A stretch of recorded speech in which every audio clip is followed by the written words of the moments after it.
Hello বন্ধুরা, আজকেও ঘুরতে ঘুরতে এসে পড়লাম আমার মামা যেই বিল্ডিং এ থাকে সেই বিল্ডিং এর ছাদের থেকে দেখা যায়। দেখো কিরকম তো সুন্দর লাগছে ডুবাই।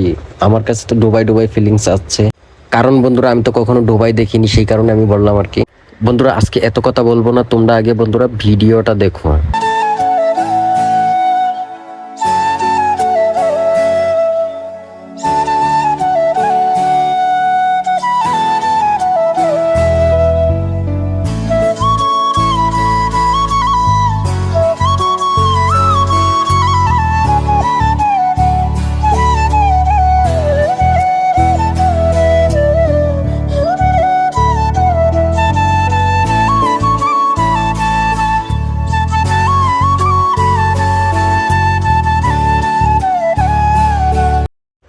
বন্ধুরা আজকের ভিডিওটা যদি আপনাদের ভালো লাগে অবশ্যই লাইক কমেন্ট শেয়ার করবেন। বন্ধুরা আজকের ভিডিওটা এই পর্যন্তই।